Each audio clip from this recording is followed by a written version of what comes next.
Akhir-akhir ini banyak juga ya kasus-kasus yang menyeret nama-nama anggota Polri.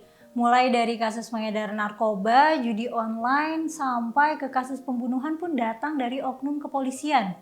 Ada apa nih dengan Polri? Apa aja sih kasus yang menyeret anggota kepolisian akhir-akhir ini? Simak selengkapnya bersama aku Mela hanya di Geolive Updates.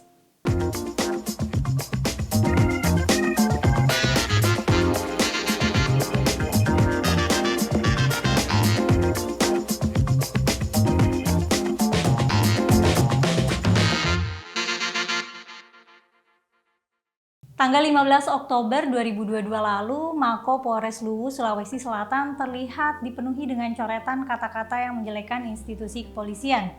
Gak cuma dimaki Polres Luwu aja, tapi coretan semacam itu juga menghiasi dinding Satlantas, Sat Narkoba, dan ruangan lainnya hingga mobil dinas pun ada coretan seperti itu juga.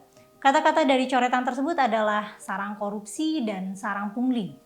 Kabid Humas Polda Sulawesi Selatan, Kombes Pol Komang Suhartana mengatakan bahwa coretan dinding tersebut dilakukan oleh anggotanya sendiri yang bernama Aibda HR. Aibda HR merupakan polisi aktif dan sempat menjabat menjadi Kanit Tipikor Polres Luwu. Menurut Kapolres Luwu AKBP Arisandi, Aibda HR ini diindikasikan mempunyai masalah kejiwaan. Ia sempat mendapatkan perawatan di Poli Jiwa RSUD Batara Guru Belopa Kabupaten Luwu dari tanggal 16 Februari sampai 22 Februari 2022 lalu dan didiagnosa bahwa dirinya menderita psikotik akut. Arisandi mengatakan bahwa Aibda HR sendiri sering mengamuk dan menolak untuk mengkonsumsi obat yang diresepkan oleh dokter. Setelah beberapa waktu, dia dipulangkan karena kondisinya sudah membaik sehingga bisa kembali bertugas seperti biasa di pos penjagaan.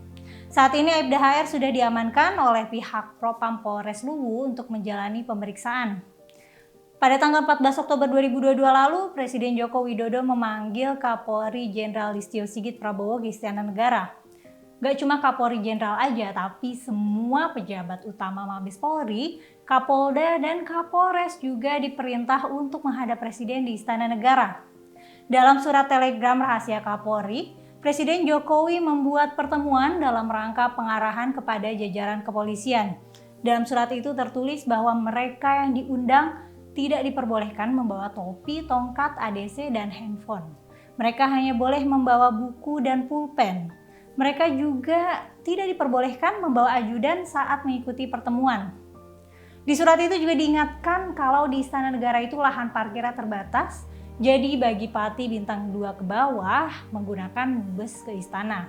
Sedangkan untuk Pati Bintang 3 ke atas dapat masuki istana melalui pintu 1 Jalan Veteran.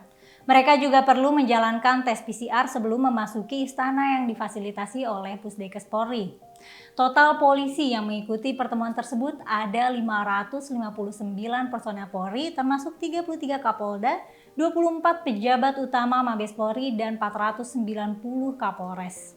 Saat jumpa pers yang diadakan setelah pengarahan dari Presiden Jokowi, Kapolri Jenderal Listio Sigit Prabowo mengatakan beberapa hal yang disinggung oleh Presiden saat pertemuan.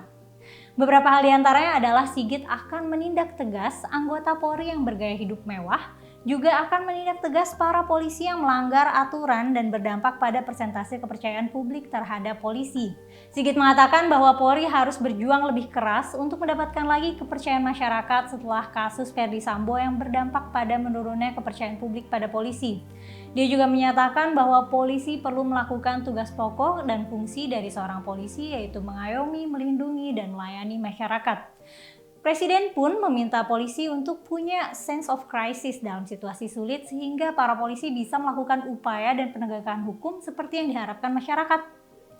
Nah, selain itu juga Sigit mengatakan bahwa Presiden meminta Polri memberantas judi online dan narkoba serta hal-hal lain yang dianggap mengganggu dan meresahkan masyarakat.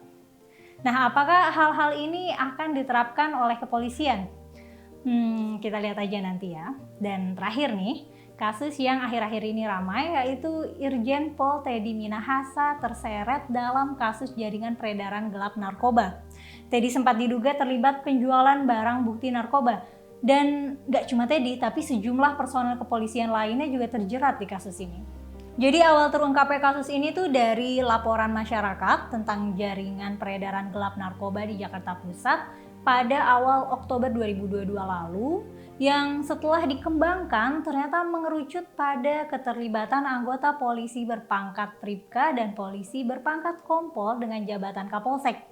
Setelah makin diusut, akhirnya terungkap kalau pengedarnya itu adalah personel Polri yang berpangkat AKBP yang pernah menjabat sebagai Kapolres Bukit Tinggi. Dari dugaan itulah Divisi Profesi dan Pengamanan Polri menjemput dan melakukan pemeriksaan terhadap Teddy yang sejak itu Teddy dinyatakan sebagai terduga pelanggar.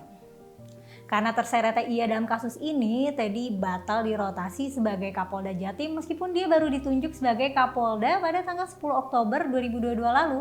Dan ia akhirnya dicopot dari jabatannya sebagai Kapolda Sumatera Barat dan dimutasi ke pelayanan Markas Polri. Mutasi tersebut tertulis dalam surat telegram terbaru yang dikeluarkan Kapolri pada tanggal 14 Oktober 2022. Pada tanggal 14 Oktober 2022 lalu, saat jumpa pers di Mapolres Jakarta Pusat, Direktur Narkoba Polda Metro Jaya Kombes Mukti Juharsa menyatakan bahwa pihaknya sudah melakukan pemeriksaan terhadap Teddy dan gelar perkara dengan Dir 4 Bareskrim Polri, Irwasda, Kadif Propam, dan Ditkum Irjen Teddy Minahasa pun sudah resmi ditetapkan sebagai tersangka.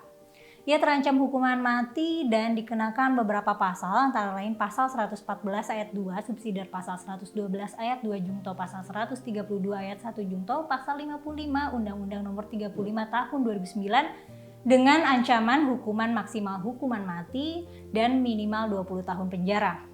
Miris banget ya, padahal Teddy pernah mengancam anggotanya jika terlibat narkoba. Tapi sekarang ternyata dirinya sendiri yang terlibat kasus sabu 5 kg. Saat ia masih menjabat sebagai Kapolda Sumbar, dia pernah dengan tegas mengatakan bahwa pemberantasan narkoba menjadi prioritas utamanya. Menurut pernyataannya, ia tidak akan menoleransi setiap pelanggaran yang dilakukan oleh anggotanya, khususnya pada kasus penyalahgunaan narkoba. Teddy juga diketahui pernah mengungkap peredaran 41,4 kg sabu di Kota Bukit Tinggi saat masih menjabat sebagai Kapolda Sumbar. Kasus ini pun merupakan salah satu pengungkapan terbesar sepanjang sejarah di Sumatera. Nah, jadi kurang lebih itu tadi beberapa berita seputar kepolisian yang lagi hangat jadi perbincangan masyarakat.